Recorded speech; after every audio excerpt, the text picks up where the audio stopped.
Hello students, अभी हम model physics कर रहे हैं और उसमें हम इसको कंटिन्यू करते हैं। इससे पहले हमने अभी जो लेक्चर कंप्लीट किया है उसमें न्यूक्लियर रिएक्शंस कर लिए हैं, बाइंडिंग एनर्जी कवर कर लिया है, Q value, nuclear fusion, nuclear fission, okay, सारी चीज़ें कवर कर चुके हैं। अभी हम कुछ क्वेश्चन देखेंगे और इसके बाद हम रेडियो एक्टिविटी में भी जाएंगे। ओके, तो जो चीज़ें हम अभी कर चुके हैं यानी कि न्यूक्लियर रिएक्शंस जो भी हमने अभी तक किया है उसमें इसके बेसिस पे अभी क्वेश्चंस वगैरह हम थोड़ा कर लें, जिससे कि हमारी थोड़ी प्रैक्टिस बन जाए और उसके बाद हम लोग अलग रेडियो एक्टिविटी और बाकी चीज़ों पे जाएंगे। तो स्टार्ट करते हैं। ओके स्टूडेंट्स, और जिन लोगों ने अभी हमारे चैनल को सब्सक्राइब नहीं किया हो प्लीज़ लाइक से सब्सक्राइब कर दीजिए, जिससे कि हम लोग आगे भी वीडियोज़ का हमारा वीडियो बहुत सही टाइम पे आपके पास पहुँच पाए। ओके, तो स्टार्ट करते हैं। ओके राइट, यहाँ पे एक क्वेश्चन दे रखा है, बेसिकली कंसीडर फॉलोइंग रिएक्शन। एक रिएक्शन है और क्योंकि न्यूक्लियर फ्यूजन जस्ट हमने कंप्लीट किया लास्ट पार्ट में, तो लास्ट लेक्चर में हमने न्यूक्लियर फ्यूजन कंप्लीट किया है। उससे बेसिस पे ये क्वेश्चन एक यहाँ पे दे रखा है हम लोगों ने। कंसीडर द फॉलोइंग रिएक्शन, ये रिएक्शन है। तो the energy Q released in this fusion reaction, कैसे कर सकते हैं आप, किसको कर पाएंगे मेरे ख्याल से। तो देखिए बेसिकली आपको सबसे पहले तो मास डिफेक्ट निकाल लीजिए आप। मैं मतलब हालांकि आप कर सकते हैं, आपके ऊपर ट्राई करिए, तब तक मैं यहाँ पे साथ में करते रहता हूँ क्योंकि और भी सारी चीज़ें हमें कवर करनी है। तो यहाँ पे देखिए यहाँ पे मास दे रखा है, इनका 1:2 का मास दे रखा है, और यहाँ पे देखेंगे तो 1:2 का मास दे रखा है, और इसका 2He4 का यानी कि हीलियम का भी मास दे रखा है यहाँ पे। ओके, तो मास दे रखा है, और अब यहाँ पे तो बेसिकली हम यहाँ पे डेल्टा एम निकाल लें, मास डिफेक्ट निकाल लें, तो हमारा काम बनता हुआ दिख रहा है। Delta M equal to mass of this one, mass of the product, और मास ऑफ द प्रोडक्ट ये आ जाएगा कितना, तो sorry mass of the reactant, mass of the reactant यहाँ पे आ जाएगा। तो 2 into mass of 1H2 है ना, और minus mass of He2 4।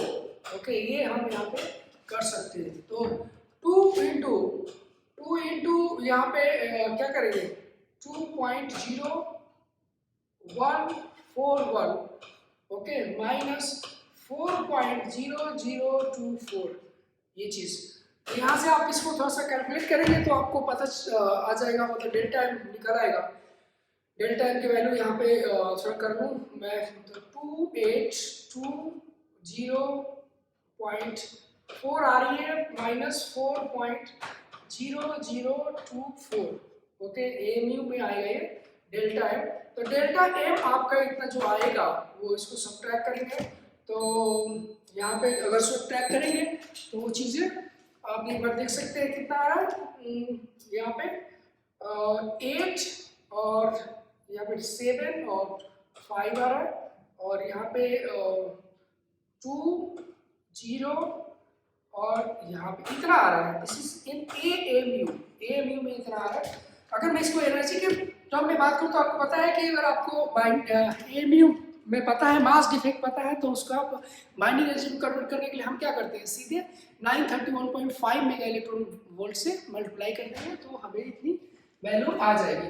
Okay, तो जो वैल्यू आएगी यानी क्यू वैल्यू है, हमें क्यू की वैल्यू आ जाएगी। This is Q equal to delta M into 931.5 mega electron volt. Okay, तो इसको थोड़ा सा मल्टीप्लाई कर लेंगे, आप मल्टीप्लाई करेंगे मेरे ख्याल से ये आंसर आ रहा है आपका। ओके, रिवर्स मल्टीप्लिकेशन करना है होपफुली, तो समझ में आ रहा होगा होपफुली इसका। ओके, और भी क्वेश्चंस हम जब ये कंप्लीट हो जाएगा तो काफ़ी सारे क्वेश्चंस हमारे पास हैं, वो क्वेश्चन भी करेंगे इस अलग अलग टॉपिक्स पूरे मॉडर्न फिजिक्स के ऊपर। ओके, तो आगे बढ़ते हैं नेक्स्ट टॉपिक पे। ओके, फाइनली नेक्स्ट टॉपिक हमारा है रेडियो एक्टिविटी। तो रेडियो एक्टिविटी बेसिकली हम लोग अभी बात कर रहे थे कि ओके, तो रेडियो एक्टिविटी बात करते हैं। तो देखिए रेडियो एक्टिविटी में हम अभी जो बात कर रहे थे कि 200 जगह लिखा हुआ है, ऊपर भी लिखा है नीचे। तो ओके, बेसिकली आप अभी आपको जैसे कि हम लोग बात कर रहे थे कि अगर साइज बहुत बड़ा हो जाता है न्यूक्लियस का तो उसका अनस्टेबिलिटी उसकी बढ़ जाती है, और ये सारी चीज़ें हम लोग अभी मतलब ये चीज़ें हमने देखी थी अनस्टेबिलिटी वगैरह के बारे में लास्ट के जो लेक्चर्स हम देख सकते हैं, लेकिन फिर भी यहाँ पे मैं रिपीट कर देता हूँ जिससे कि ये सारी चीज़ें समझने में आपको आसानी हो जाए। तो जब न्यूक्लियस काफ़ी बड़ा हो जाता है, उसका साइज बड़ा हो जाता है, नहीं यानी कि उसका जो है न्यूट्रॉन्स, नंबर ऑफ न्यूट्रॉन्स और नंबर ऑफ प्रोटॉन्स का जो रेशियो जो होता है वो अगर 1.6 से ज़्यादा हो जाए तो वो अनस्टेबल, काफ़ी अनस्टेबल हो जाता है।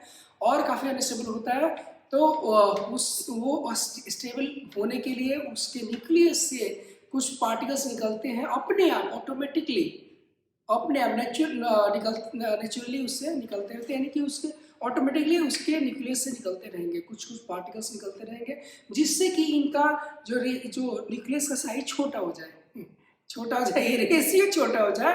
ये रेशियो मतलब कि ये रेशियो ये n/p का रेशियो जो है वो लेस देन 1.6 हो जाए, ऐसा होता है। मतलब इसको छोटा करने के लिए या इसकी वैल्यू डिक्रीज करने के लिए, डिक्रीज होने के लिए, तो उसमें से पार्टिकल जो है ना निकलते रहते हैं, ठीक है ना, पार्टिकल्स निकलते रहते हैं, समझे बात। तो इसी को हम रेडियो एक्टिविटी बोलते हैं।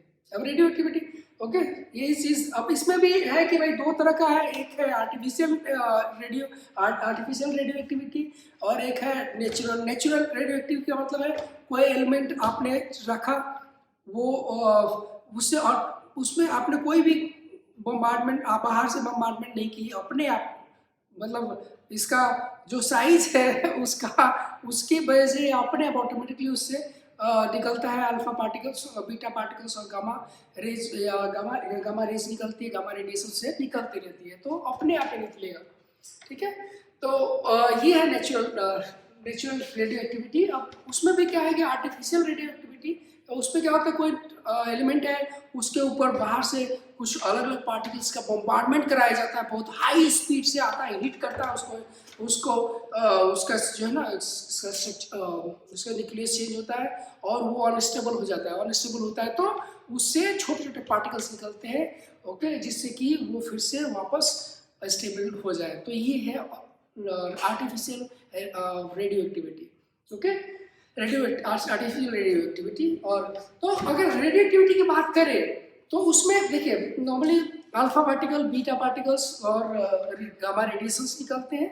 तो अगर बात करें कि भाई अल्फ यहाँ पे अल्फा पार्टिकल्स क्या है, अल्फा पार्टिकल्स है उसके जो न्यूक्लियस है, उसका न्यूक्लियस है, उसके न्यूक्लियस से बेसिकली यहाँ पे जो अल्फा पार्टिकल निकले, अल्फा पार्टिकल होता क्या बेसिकली हीलियम का न्यूक्लियस होता है, हीलियम का न्यूक्लियस ये निकलेगा। तो हीलियम का न्यूक्लियस निकलेगा, आपको हीलियम पता है कि हीलियम का न्यूक्लियस निकलेगा तो उसका मास कितना होता है, जब निकलेगा तो जितना चार्ज लेके जाएगा, 2 चार्ज और 4 मास को लेके जाएगा, ठीक है, तो वो लेके जाएगा। और फिर उसके बाद ठीक है न्यूक्लियस, ठीक है, तो बेसिकली उसी की तरह से अगर मतलब अगर अल्फा पार्टिकल जा रहा है तो जो पेरेंट है, पेरेंट यानी कि जो जिससे जा रहा है वो उसका मास 4 कम हो जाएगा, उसका एटॉमिक नंबर 2 कम हो जाएगा। उसके बाद अगर बीटा पार्टिकल निकल रहा है तो बीटा पार्टिकल निकल रहा है तो क्या होता है उसका जो है उसके जो एटॉमिक नंबर है वो एक बढ़ जाएगा और एक जो मास उसका चेंज नहीं होता, मास में चेंज आएगा। रेडिएशंस और गामा जो है, गामा रेडिएशंस है, ये गामा रेडिएशंस आपका अब क्या होता है कि जब अल्फा पार्टिकल बीटा पार्टिकल निकलते हैं तो उनके साथ साथ एनर्जी के फॉर्म में क्या होता है कि ये एनर्जी के फॉर्म में पार्टिकल्स, मतलब एनर्जी के फॉर्म में या कुछ जो एनर्जी होती है, जो एनर्जी मतलब कि कुछ एनर्जी पैकेट्स निकलते हैं, यानी कि अल्फा पार्टिकल बीटा पार्टिकल रहे हैं तो जो एटम है, ऐसे बोलो जो न्यूक्लियस है, वो एक्साइटेड स्टेट में जाते हैं।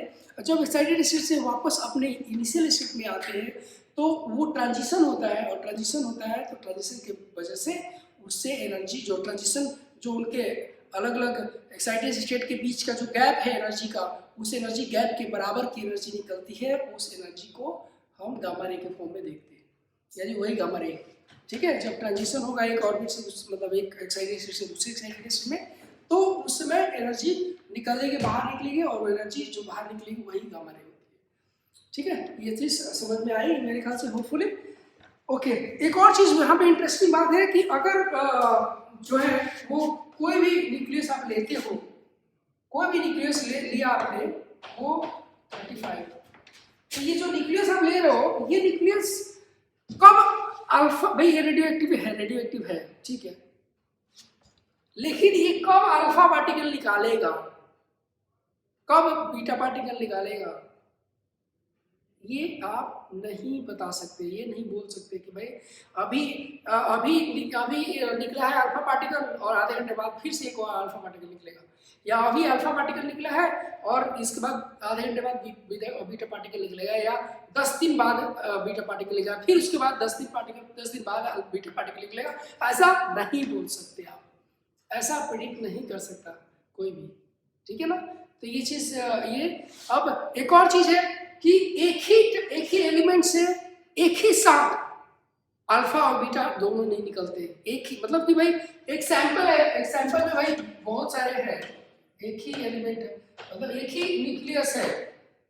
अगर एक ही न्यूक्लियस, मैं बोल रहा हूं कि एक ही न्यूक्लियस से एक ही टाइम पे अल्फा और बीटा पार्टिकल नहीं निकल सकते, एक टाइम पे या तो अल्फा निकलेगा या बीटा निकलेगा, ठीक है। हाँ, ये गामा रेडिएशंस दोनों के साथ निकल सकते हैं, क्योंकि ये तो ट्रांजिशन की वजह से होता है। जब ये निकलेंगे अल्फा पार्टिकल या बीटा पार्टिकल्स, तो जो एक्साइटेड स्टेट में जाता है न्यूक्लियस, उसके बाद डी एक्साइट को क्या वापस आता है इनिशियल स्टेट में, तो गामा रेडिएशन निकलेगा। तो ये गामा रेडिएशन अल्फा पार्टिकल और बीटा पार्टिकल के साथ निकल सकता है, लेकिन अल्फा पार्टिकल और बीटा पार्टिकल दोनों एक साथ नहीं निकल सकते, ठीक है। ध्यान रखिएगा, कह के बोला है कि तो है कि एक ही न्यूक्लियस से एक साथ अल्फा और बीटा पार्टिकल नहीं निकलते। दूसरा, रेडिएशन, गामा रेडिएशन दोनों के साथ निकल सकते हैं। तीसरा चीज कि देखिए ये बेसिकली स्पॉन्टेनियस प्रोसेस है ये एक साथ है ना, एक ये स्पॉन्टेनियस, मतलब कि ऐसे बोल सकते कि अभी अल्फा पार्टिकल निकला और फिर आप बोलोगे भाई इसके बाद 10 दिन बाद फिर से अल्फा पार्टिकल निकलेगा उस टाइम पे, या 10 दिन बाद निकलेगा अल्फा पार्टिकल, फिर उसके बाद 10 दिन बाद निकलेगा, फिर उसके बाद 10 दिन बाद निकलेगा, ऐसा नहीं बोल सकते। बीटा पार्टिकल आप बोलोगे अभी निकला, अगले दिन भी निकलेगा, अगले दिन फिर निकलेगा उसी टाइम पे, फिर अगले दिन उसी टाइम निकलेगा, ऐसा नहीं बोल सकते। ऐसा हो कि अभी अल्फा पार्टिकल निकला है और अगला अल्फा पार्टिकल एक साल बाद निकले, और ये भी हो सकता है उसके बाद उसके तुरंत थोड़ी देर बाद एक और अल्फा पार्टिकल निकल जाए, उसके थोड़ी देर बाद निकल जाए, ठीक है ना। तो इसका ये स्पॉन्टेनियस प्रोसेस है, अपने ऑटोमेटिक अपने आप होता है, ठीक है, ये चीज ध्यान रखना। हाँ, एक और चीज है, जैसे अगर मैंने बोला कि न्यूक्लियस है, उससे एक ही टाइप पे अल्फा और बीटा पार्टिकल नहीं निकल सकते, लेकिन एक सैंपल अगर है आपके पास, सपोज करिए ये भी यूरेनियम है, ये भी यूरेनियम है, ये भी यूरेनियम है, ये भी यूरेनियम, तो ये यूरेनियम का सैंपल है, तो उसमें जो सैंपल है, अगर यूरेनियम का सैंपल है तो भाई एक से नहीं निकल सकते ना, एक से नहीं निकल सकते, लेकिन इससे अल्फा निकल सकता है और एक से बीटा निकल सकता है, ठीक है। इससे अल्फा अलग और ये बीटा अलग निकल सकते हैं, ठीक है ना। ये सारे पॉइंट जो हमें मतलब पूरे सैंपल से अगर बात करते हैं, एक ही सैंपल अगर सैंपल रखा हुआ है तो उससे अल्फा भी निकल सकता है, बीटा भी निकल सकता है, ठीक है, लेकिन एक ही न्यूक्लियस से एक ही टाइम पे नहीं निकल सकते दोनों, ठीक है, ध्यान रखिएगा। तो ये सारी चीज़ें बहुत काफ़ी कॉन्सेप्चुअल चीज़ें बताई हैं, और ये बहुत इंपॉर्टेंट पॉइंट होते हैं जो मैंने अभी बताया, और बाकी देखते हैं बहुत सारी चीज़ें हमारे यहाँ पे हमने इंक्लूड कर रखा है, देखते हैं क्या क्या है। तो रेडिएशंस, देखिए law of radioactive decay, okay, law of radioactive decay, basically जो मैंने अभी बताया उसमें से काफ़ी चीज़ें यहाँ पे मिलेंगी। भाई अल्फा पार्टिकल, जैसे मैं बोल रहा था कि अल्फा पार्टिकल निकलेगा तो ये फर्क पड़ेगा, बीटा पार्टिकल निकलेगा तो वो फर्क पड़ जाएगा, वो सारी चीज़ें यहाँ पे आपको देखने को मिलेगी, ठीक है। मतलब वो उसको लॉ के फॉर्म में कुछ या कुछ कैसे उसको रिलेट कर सकते हैं लॉ के फॉर्म में, तो वो सारी चीज़ें हम एक बार देख लेते हैं, ठीक है। देखिए, तो बेसिकली ये क्या है, law of radioactive decay, Rutherford Soddy law, यानी इसको स्टैटिस्टिकल लॉज भी बोलते हैं, okay. The disintegration of a radioactive substance is random and spontaneous. अभी आप बता रहा था हमें रैंडम एंड स्पॉन्टेनियस, क्या कब अब रैंडम होता है, कब हो जाएगा पता नहीं, लेकिन होगा, हाँ, लेकिन एकदम मतलब अभी मान लीजिए अभी हुआ, उसके अगले फिर 1 मिनट बाद भी हो जाएगा, उसके अगले 1 मिनट बाद भी हो जाए, लेकिन ये भी हो सकता है उसके बाद 1 दिन बाद भी ना हो, 10 दिन बाद भी ना हो, ऐसा हो सकता है। स्पॉन्टेनियस है और रैंडम प्रोसेस है। एक तो जो है ना स्पॉन्टेनियस भी है और साथ में जो रैंडम है और साथ में स्पॉन्टेनियस प्रोसेस है। ठीक है, रैंडम प्रोसेस है और स्पॉन्टेनियस प्रोसेस है। रैंडम प्रोसेस है और स्पॉन्टेनियस प्रोसेस है, हाँ ठीक है। तो उसके बाद अगला जो चीज है वो क्या है भाई, तो रेडियोएक्टिव डिके इज प्योरली है nuclear phenomena and is independent of any physical and chemical reaction. Yes, ये भी बिल्कुल सही पॉइंट कि बेसिकली ये इसमें कोई केमिकल रिएक्शन का, टेम्परेचर के बढ़ाने का, घटाने का, इसका कोई रिएक्शन का, कोई कैटलिस्ट का कोई मतलब नहीं है, कोई इररिलेवेंट है ये सब चीजें, मतलब ठीक है ना, कोई कैटलिस्ट वगैरह की जरूरत नहीं है यहाँ पे और ना ही उससे कोई फर्क पड़ने वाला है। ओके, अब ठीक है ये चीजें। अब रेट ऑफ डिसइंटीग्रेशन, जो रेट ऑफ डिसइंटीग्रेशन होता है ये, अब देखिए ये जो चीजें हैं उसके बाद आता हूँ मैं यहाँ से थोड़ा सा कुछ चीजें जो है, एक चीज आपको थोड़ा आसान हो जाता है। आसान क्या हो जाता है कि ये चीजें जो है एकदम केमिस्ट्री से मिलती जुलती है ना, केमिस्ट्री में भी फर्स्ट ऑर्डर रिएक्शन आपने पढ़ा होगा। ओके, फर्स्ट ऑर्डर रिएक्शन आपने केमिस्ट्री में पढ़ा होगा, यहाँ पे भी आप समझ लीजिए कि फर्स्ट ऑर्डर रिएक्शन की तरह ही है। ओके, ये फर्स्ट ऑर्डर रिएक्शन ही है, फर्स्ट ऑर्डर रिएक्शन ही है एग्जैक्टली। ठीक है, और ये जो है ये बेसिकली तो रेट ऑफ डिसइंटीग्रेशन, मतलब कि किस रेट से डिसइंटीग्रेट कर रहा है वो जो है वो ये जो लॉ है, लॉ पे आ जाते हैं। तो रेट ऑफ डिसइंटीग्रेशन मतलब किस रेट से डिसइंटीग्रेट हो रहा है, dN/dt। ये डायरेक्टली क्वेश्चन होता है कि कितना आपके पास न्यूक्लियस बचा हुआ है। दिस रेट ऑफ डिसइंटीग्रेशन जितना आपके पास बचा हुआ है, सपोज करके मेरे पास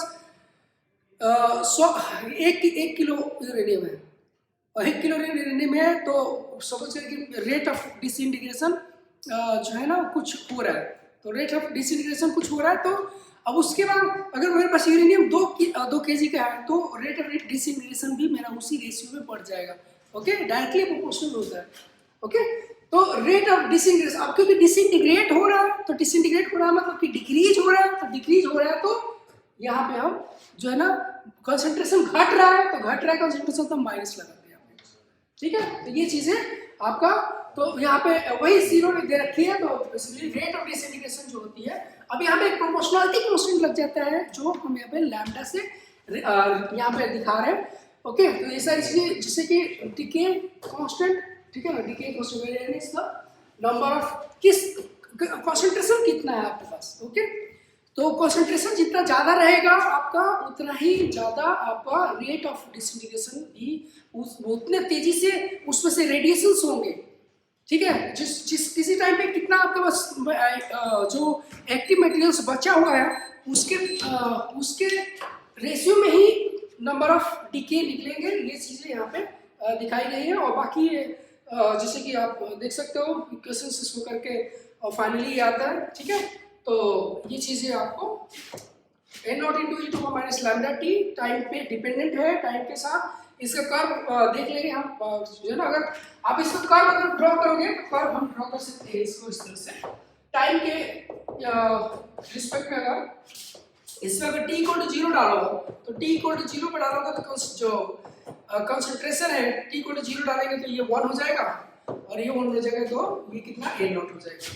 ओके, तो ये अगर ग्राफ हम इसको प्लॉट करेंगे तो ग्राफ आपका इस तरह का कुछ आता है, यानी कि t = 0 पे ये n0 के बराबर है और ये घटता चला जाता है। ठीक है ना, घटता चला जाता है। ये घटेगा तो देखिए इसका एक कुछ टर्म्स हम, जैसे कि अभी लैम्डा में बात कर रहे हो उसी तरह से हम कुछ टर्म्स इसमें डिफाइन करते हैं, जैसे कि हाफ लाइफ की बात करते हैं उसके बाद तो, और एवरेज लाइफ की बात करते हैं। ठीक है, हाफ लाइफ की अगर बात करता हूँ तो हाफ लाइफ, देखिए इसका मतलब हाफ लाइफ यही है कि जो आपके पास कंसंट्रेशन है जितना भी आपके पास है उसका हाफ होने में जो भी टाइम लगता है, यानी कि इसका n0/2 हाफ जो होने में जो भी टाइम लगेगा वो टाइम बेसिकली इसको हम हाफ लाइफ बोलते हैं, हाफ लाइफ।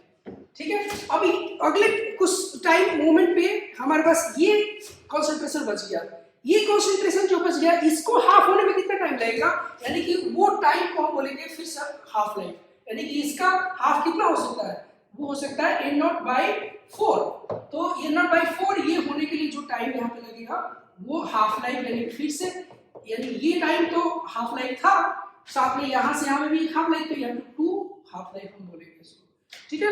ये सारी चीजें, तो जो भी आपके पास प्रेजेंट कंसंट्रेशन है उसको हाफ होने में जो टाइम आपको लगता है वही आपका हाफ लाइफ बोला जाता है, ठीक है। तो होपफुली आपको समझ में आ गया होगा। हम लोग नेक्स्ट स्लाइड पे चलते हैं, ठीक है। यहाँ पे अच्छा, उसके बाद नेक्स्ट लॉ है आपका, ठीक है। एक तो लॉ हम देख चुके हैं यहाँ पे, ये आपका स्टैटिस्टिकल लॉ, और सेकेंड वाला जो है वो है displacement law, group displacement law. तो इसको देख लेते हैं यहाँ पे, ठीक है। यहाँ पे एरो होना चाहिए, इसको थोड़ा सा, ठीक है। तो x जो है कन्वर्ट जब होगा, सपोज कि यहाँ पे x कन्वर्ट होगा y में, ठीक है। तो बेसिकली यहाँ से सपोज करिए कि कोई भी एलिमेंट है, वो एलिमेंट से अगर अल्फा डिके हो रहा है तो अल्फा पार्टिकल्स निकल रहे हैं। तो अभी कुछ देर पहले हमने बात किया, यानी कि नेक्स्ट लास्ट पार्ट में हमने बात किया था कि दोनों तरफ चार्ज बैलेंस होना चाहिए, दोनों तरफ जो है ना मतलब चार्ज को हम इक्वेट करते हैं, तो चार्ज यानी कि चार्ज बैलेंस होना चाहिए और साथ में मास नंबर भी बैलेंस होना चाहिए। तो मास अभी ये दोनों तरफ अगर बात करें तो देखिए यहाँ पे z है, यहाँ पे z-2 है और ये 2, तो यहाँ देखिए चार्ज बैलेंस हो रहा है। यानी कि अगर आप एक अल्फा पार्टिकल, इसको रिप्रेजेंट भी करते हैं नॉर्मली कई बार अल्फा से, तो अगर अल्फा पार्टिकल अल्फा है क्या, तो आपको पता ही अल्फा जो है वो एक हीलियम का न्यूक्लियस है। अल्फा अगर निकल रहा है तो इसका मास ये इसका चार्ज नंबर 2 घटेगा और इसका मास नंबर जो है वो 4 घटेगा। तो ये 4 यहाँ पे घट गया और ये, ठीक है। तो ये सारी चीजें आपको एक बार देख सकते हो। उसके बाद इसको बैलेंस करने के लिए इसको व्हेन ए न्यूक्लियाइड इमिट, ठीक है। तो ये सारी चीजें आपको ठीक है। तो जो भी आप एक अल्फा पार्टिकल निकलता है, तो अल्फा पार्टिकल जब निकलता है तो उसका मास नंबर 4 से डिक्रीज होता है और उसका जो एटॉमिक नंबर जो है वो 2 से घटता है, ओके।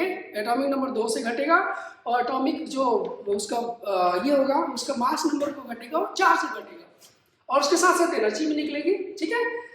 तो यहाँ से ये चीज देख सकते हैं, व्हेन न्यूक्लियाइड इमिट्स, ठीक है। यहाँ पे बेसिकली इमिशन हो रहा है, यहाँ पे इमिट बीटा पार्टिकल, इसको थोड़ा सा मैं करेक्ट कर देता हूँ, थोड़ा सा मतलब हल्की स्प्रेडिंग में। तो ये जो है बीटा पार्टिकल यहाँ पे इमिट 1 अल्फा, ये जो है ना अल्फा पार्टिकल है, थोड़ा सा इसको बड़ा कर देता हूँ, यहाँ पे लिखा है तो अल्फा पार्टिकल्स, ठीक है ना। तो ये क्या है, मैंने न्यूक्लियाइड इमिट ए बीटा पार्टिकल, तो ये निकलेगा तो क्या होगा कि इसका यहाँ पे एरो होना चाहिए। तो अब देखिए ये जो बीटा पार्टिकल है क्या, तो ठीक है, बीटा पार्टिकल है क्या, न्यूक्लियस बेसिकली इलेक्ट्रॉन ही तो है। अभी इलेक्ट्रॉन एक निकलेगा, इसका मतलब नेगेटिव चार्ज कम हो जाएगा, इसका मतलब इसका नेगेटिव मतलब कि नेगेटिव चार्ज कम होगा। और साथ में आपको पता है कि ये अगर इलेक्ट्रॉन निकलता है न्यूक्लियस से तो एक प्रोटॉन को छोड़ के आता है, कैसे, क्योंकि न्यूट्रॉन कन्वर्ट होता है प्रोटॉन में प्लस एक बीटा पार्टिकल में, ठीक है। तो ये बीटा पार्टिकल में कन्वर्ट होगा, न्यूट्रॉन कन्वर्ट होता है एक प्रोटॉन में और साथ में एक बीटा पार्टिकल, बीटा माइनस, ठीक है। तो भाई क्या छोड़ के आया, एक प्रोटॉन छोड़ के आया, तो उसका एटॉमिक नंबर मतलब उसका एटॉमिक नंबर जो है बढ़ जाएगा, एटॉमिक नंबर बढ़ गया, देखिए Z+1 मास। तो क्योंकि भाई अब न्यूट्रॉन कन्वर्ट हो गया प्रोटॉन में, मास में तो चेंज नहीं आया, ना, चार्ज नहीं, खाली चार्ज नेगेटिव चार्ज ही तो कम हुआ, नेगेटिव चार्ज निकल के चला गया, यही तो बीटा माइनस है, चार्ज ही तो कम हुआ, तो ये आपका कन्वर्ट हो गया इसमें, ठीक है। अब यहाँ पे बैलेंस करने के लिए आपको यहाँ पे एक एंटी न्यूट्रिनो लगाते हैं, क्यों नहीं, क्योंकि हम लोग यहाँ पे पता ही है कि भाई अगर यहाँ पे न्यूट्रॉन कन्वर्ट हो रहा है, न्यूट्रॉन कन्वर्ट हो रहा है प्रोटॉन में और प्लस बीटा माइनस में और प्लस एंटी न्यूट्रिनो। जब न्यूट्रॉन कन्वर्ट होता है तो ये एंटी न्यूट्रिनो लेते हैं, ठीक है, एंटी न्यूट्रिनो लेते हैं। अगर प्रोटॉन कन्वर्ट होता है तो हम वहाँ पे न्यूट्रिनो लेते हैं। देखो यहाँ पे यहाँ पे न्यूट्रॉन, यही वाला इक्वेशन दे रखा है ना, एंटी न्यूट्रिनो, यही इक्वेशन यहाँ पे थोड़ा सा और बेटर कर दिया मैंने। तो इसको यहाँ पे एक एरो होना चाहिए, ठीक है, एरो ये वाला नहीं होना चाहिए, तो एरो होना चाहिए, ठीक है। अब इसी तरह से अगर प्रोटॉन कन्वर्ट होगा तो फोटोन कन्वर्ट होगा तो ये रिएक्शन ये नहीं होना चाहिए, ठीक है, एरो यहाँ पे होना चाहिए। तो ये चीज़ें थोड़ा सा ये नहीं होना चाहिए, ठीक है, ये इक्वेशन होता है।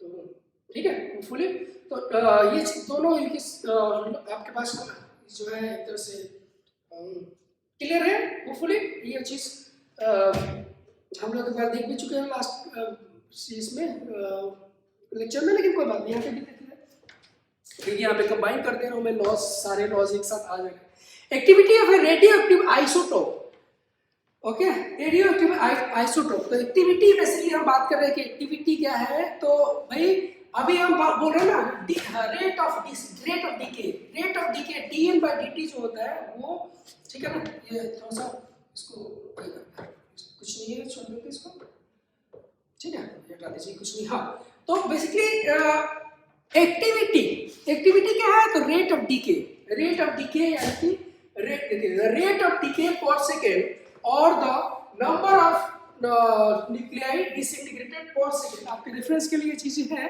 कि आपको नोट्स बनाने की जरूरत, मतलब यहाँ से देखेंगे तो आपका नोट्स रेडी है, एक तरह से समझना जरूरी है, ओके। तो rate of disintegration, rate of change of nucleus, जो rate of change of rate of decay of nucleus, that is activity,